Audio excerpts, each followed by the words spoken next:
ਐਫਸੀਸੀ ਜਿਹੜੀ ਆ ਉਹ ਕਹਿੰਦੇ ਵੀ ਕ੍ਰੈਕ ਡਾਊਨ ਕਰਨ ਦੀ ਕੋਸ਼ਿਸ਼ ਕਰ ਰਹੀ ਆ। ਜਿਹੜੀਆਂ ਆਪਾਂ ਨੂੰ ਕਾਲਾਂ ਨੇ ਪਰੇਸ਼ਾਨ ਕੀਤਾ ਹੋਇਆ ਵੀ ਤੁਹਾਡੀ ਗੱਡੀ ਦੀ ਜਿਹੜੀ ਵਾਰੰਟੀ ਐਕਸਟੈਂਡਡ ਵਾਰੰਟੀ ਆ ਉਹ ਮੁੱਕ ਗਈ ਆ, ਹੁਣੇ ਜਿਹੜੀਆਂ ਜੀਓ ਕਾਲ ਨੂੰ ਰਿਟਰਨ ਕਰੋ, ਉਹ ਜਿਹੜੀਆਂ ਰੋਬੋ ਕਾਲਸ ਲਗਾਤਾਰ ਆ ਰਹੀਆਂ ਆ ਉਸ ਨੂੰ ਯੂਐਸ ਟੈਲੀਕਾਮ ਪ੍ਰੋਵਾਈਡਰਸ ਨੂੰ ਹੁਣ ਕਹਿੰਦੇ ਵੀ ਇਹ ਜਿਹੜੀਆਂ ਮਿਲੀਅਨਸ ਆਫ ਇਲੀਗਲ ਰੋਬੋ ਕਾਲਸ ਆ ਉਹਨਾਂ ਨੂੰ ਬਲੌਕ ਕਰਨਾ ਪਵੇਗਾ।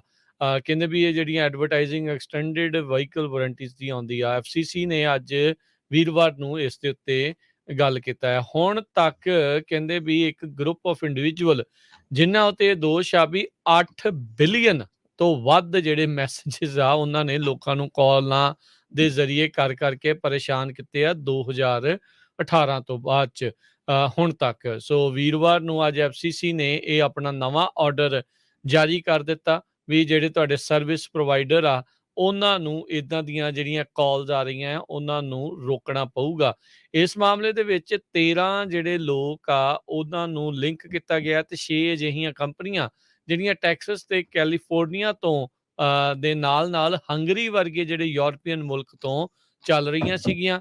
ਇਹ ਰੋਬੋ ਕਾਲਸ ਨੇ ਜਿਹੜੇ ਇਹੀ ਚੀਜ਼ ਕਹਿ ਕੇ ਗੱਲ ਕਰਦੇ ਸੀਗੇ ਵੀ ਅਸੀਂ ਤੁਹਾਨੂੰ ਕੋਸ਼ਿਸ਼ ਕਰ ਰਹੇ ਹਾਂ ਤੁਹਾਡੇ ਨਾਲ ਗੱਲਬਾਤ ਕਰਨ ਦੇ ਲਈ ਕਾਰ ਦੀ ਐਕਸਟੈਂਡਡ ਵਾਰੰਟੀ ਨੂੰ ਲੈ ਕੇ। ਸੋ ਕਹਿੰਦੇ ਆ ਵੀ ਇਹ ਜਿਹੜੀਆਂ ਕਾਲਾਂ ਨੇ ਐਫਸੀਸੀ ਦੇ ਜਿਹੜੇ ਕੰਜ਼ਿਊਮਰ ਕੰਪਲੇਂਟਸ ਆ ਉਹ ਸਭ ਤੋਂ ਵੱਡਾ ਹਿੱਸਾ ਰਿਹਾ ਪਿਛਲੇ 2 ਸਾਲਾਂ ਦੇ ਵਿੱਚ। ਹਜ਼ਾਰਾਂ ਹੀ ਲੋਕਾਂ ਨੇ ਕੰਪਲੇਂਟ ਕੀਤੀ ਪਰ ਲੱਖਾਂ ਹੀ ਲੋਕ ਇਸ ਤੋਂ ਪਰੇਸ਼ਾਨ ਜਿਹੜੇ ਆ ਉਹ ਰਹੇ ਨੇ। ਇਸ ਤੋਂ ਪਹਿਲਾਂ ਐਫਸੀਸੀ ਨੇ ਯੂਐਸ ਟੈਲੀਕਾਮ ਕੰਪਨੀਜ਼ ਨੂੰ ਰੋਬੋ ਕਾਲਸ ਦੇ ਬਾਰੇ ਇਤਲਾਹ ਜਿਹੜੀ ਆ ਉਹ ਦਿੱਤੀ ਸੀ ਤੇ ਅੱਜ ਦੇ ਇਸ ਐਫਸੀਸੀ ਦੇ ਆਦੇਸ਼ ਤੋਂ ਬਾਅਦ ਚ ਇਹਨਾਂ ਕੈਰੀਅਰਸ ਨੂੰ ਇਦਾਂ ਦੀਆਂ ਕਾਲਸ ਨੂੰ ਆਪਣੇ ਪੱਧਰ ਦੇ ਉੱਤੇ ਹੀ ਹੁਣ ਰੋਕਣਾ ਪਵੇਗਾ। ਬਹੁਤ ਹੀ ਜ਼ਿਆਦਾ ਜੋ ਹਾਈ ਟੈਂਪਰੇਚਰ ਚੱਲ ਰਿਹਾ ਹੈਗਾ ਅਮਰੀਕਾ ਦੇ ਵਿੱਚ, ਇਹ ਇਸ ਵੀਕਐਂਡ ਤੱਕ ਇਦਾਂ ਹੀ ਰਹੂਗਾ। Millions of Americans triple digit heat ਨੂੰ ਸਾਹਮਣਾ ਕਰ ਰਹੇ ਹੈਗੇ ਆ। 85% ਅਮਰੀਕਨਸ ਉਸ ਏਰੀਏ ਦੇ ਵਿੱਚ ਰਹਿ ਰਿਹਾ ਜਿੱਥੇ ਟੈਂਪਰੇਚਰ 90 ਡਿਗਰੀ ਤੋਂ ਵੱਧ ਹੈਗਾ, 90 ਡਿਗਰੀ ਫਾਰਨਹਾਈਟ ਤੋਂ। ਸੋ ਇਹ ਬਹੁਤ ਵੱਡਾ ਨੰਬਰ ਹੈਗਾ। ਮਿਲੀਅਨਸ ਆਫ ਲੋਕ ਜੋ ਹੈਗੇ ਆ ਸਾਊਥ ਤੇ ਸੈਂਟਰਲ ਯੂਐਸਏ ਦੇ ਵਿੱਚ ਉਹ ਟ੍ਰਿਪਲ ਡਿਜਿਟ ਟੈਂਪਰੇਚਰ ਫੀਲ ਕਰ ਰਹੇ ਆ।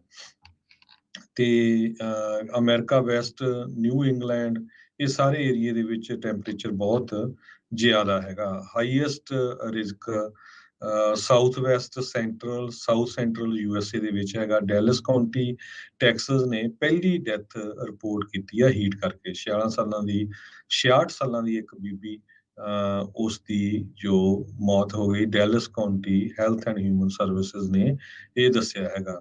ਇੱਕ ਤਰ੍ਹਾਂ ਨਾਲ ਕਹਿੰਦੇ ਡਿਸਟ੍ਰੈਸਿੰਗ ਹੀਟ ਵੇਵ ਹੈਗੀ ਆ।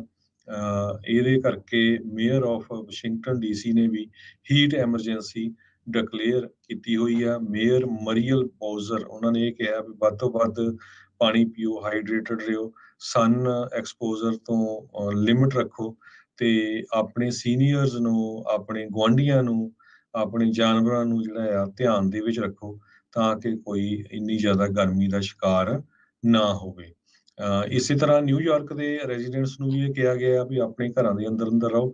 ਨਿਊਯਾਰਕ ਦੇ ਵਿੱਚ ਵੀ 90 ਡਿਗਰੀ ਦੇ ਕਰੀਬ ਟੈਂਪਰੇਚਰ ਪਹੁੰਚ ਗਿਆ ਹੈਗਾ। ਯੂਰਪ ਦੇ ਵਿੱਚ ਵੀ ਡੈਡਲੀ ਕੰਡੀਸ਼ਨ ਇੱਕ ਤਰ੍ਹਾਂ ਦੇ ਨਾਲ ਬਣੀ ਹੋਈ ਹੈਗੀ। ਜੀ ਜੀ, ਅਗਲੀ ਗੱਲ ਕਰਦੇ ਜਾਈਏ। ਅੱਜ ਜਿਹੜੀ 6 ਜਨਵਰੀ ਸਿਲੈਕਟ ਕਮੇਟੀ ਦੀ ਹੀਅਰਿੰਗ ਆ ਉਹ ਆਲਰੇਡੀ ਸ਼ੁਰੂ ਹੋ ਚੁੱਕੀ ਆ। ਅੱਜ ਦੀ ਇਸ ਹੀਅਰਿੰਗ ਦੇ ਵਿੱਚ 187 ਮਿੰਟ 3 ਘੰਟੇ 7 ਮਿੰਟ ਦੇ ਉਸ ਵਕਫੇ ਦੇ ਉੱਤੇ ਇਹਨਾਂ ਨੇ ਗੌਰ ਕਰਨਾ ਆ ਜਿਸ ਦੌਰਾਨ ਹਿੰਸਾ ਕਰਨ ਵਾਲੇ ਜਿਹੜੇ ਰਾਈਟਰਸ ਕੈਪੀਟਲ ਦੇ ਉੱਤੇ ਪਹੁੰਚ ਚੁੱਕੇ ਸੀਗੇ ਤੇ ਜਿਹੜੇ ਸਾਬਕਾ ਰਾਸ਼ਟਰਪਤੀ ਉਸ ਟਾਈਮ ਦੇ ਉੱਤੇ ਟਰੰਪ ਆ ਉਹਨਾਂ ਨੇ ਉਹਨਾਂ ਨੂੰ ਕਿੱਦਾਂ ਮਦਦ ਕੀਤੀ ਹੈ ਜਿਹੜੀ ਕਮੇਟੀ ਇੱਕ ਹਿਸਾਬ ਦੇ ਨਾਲ ਉਹ ਕਹਿਣ ਦੀ ਇਸ ਦੇ ਵਿੱਚ ਉਹਨਾਂ ਦੀ ਕੋਸ਼ਿਸ਼ ਹੈਗੀ ਆ। ਸੋ ਕਹਿੰਦੇ ਵੀ 2 ਵਿਟਨੈਸਿਸ ਉਹਨਾਂ ਨੇ ਇਸ ਚੀਜ਼ ਨੂੰ ਕਨਫਰਮ ਕੀਤਾ ਵੀ ਟਰੰਪ ਹੁਣਾਂ ਨੂੰ ਗੁੱਸਾ ਸੀਗਾ ਵੀ ਉਹ ਕੈਪੀਟਲ ਦੇ ਉੱਤੇ ਕਿਉਂ ਖੁਦ ਜਿਹੜਾ ਉਹ ਨਹੀਂ ਜਾ ਪਾ ਰਹੇ ਇਸ ਜਿਹੜੇ ਹਜੂਮ ਦੇ ਨਾਲ।